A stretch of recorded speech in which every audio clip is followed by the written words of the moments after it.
Private बनाउन चाहनुहुन्छ र? अनि त्यस्तो हुँदैन, नचाहिने कुरा त्यसै चाहनु न पहिला तपाईँ भन्नु न। बल्ल मर्दा हो ल आत्मी हो यता सुन्नु आयो आयो कडा आयो तपाईँप्रति हैन ल कलुटे कति हिम्मत छ म प्रति तपाईको धारणा के छ ल? के छ जनता जान्न चाहन्छ हो।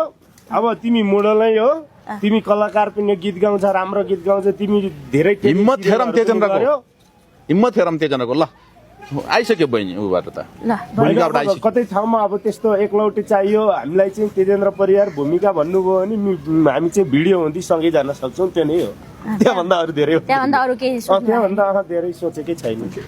धेरै सोचे नि त सोच्नै मिल्दैन, म गाह्रो छ नि त यो पापी नेपाली समाज भन्छु म अहिले। ल ठिक छ, तपाईँहरूको त्यो डान्स पछि आएका कमेन्ट गर्ने दर्शकहरूलाई के भन्नुहुन्छ अन्तिममा चाहिँ ल भन्नुहोस्। सम्पूर्ण दर्शकहरूलाई के भन्नुहुन्छ अरे?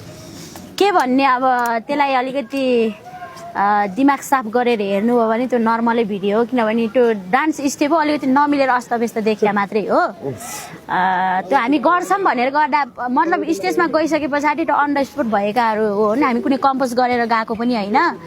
कतिपयले हाम्रो तेजेन्द्र दाइलाई डान्स गर्ने आउँदैन रहेछ पनि भने हन्, तर दाइले मसँग पहिले कतिको आउँदो रहेछ तेजेन्द्रलाई डान्स गर्न तपाईँले त थाहा पाउनु भयो? थाहै हो, त्यहाँ डान्स गर्ने स्टाइलकै कुरा थिएन अनि त्यतिकै अलि बस्नु पूर्व तयारी गरेर गएको भएपछि दाइ राम्रै नाच्नुहुन्थ्यो होला, तर त्यो अन द स्पोट भएको हुनाले पनि त्यो भयो। त्यतिमा पनि यस पहिला तेजेन्द्रलाई चाहिँ गायक भनेर मात्रै चिन्थे, अब नायक भनेर पनि चिन्ने भयो नि त।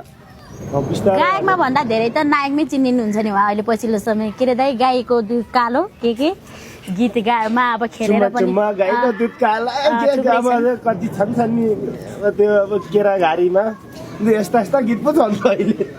त्यस्तै गीतमा गरेर के तपाईँले नराम्रो भन्ने। अब के हेर्नु त गीतै त्यस्तै आउँछ अनि खेल्नलाई अस्ति मात्रै सिक्नु भइसक्यो।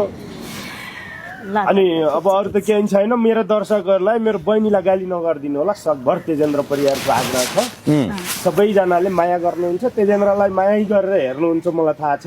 अहिले पछिल्लो समयमा गाली गर्नुहुन्न मलाई थाहा हुन्छ। अब तेजेन्द्र यस्तो मान्छे रहेछ भन्ने थाहा पाइसक्नुभयो क्या दर्शकहरूले।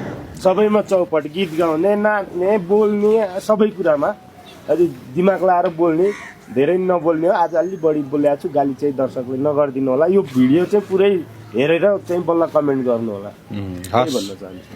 हस्।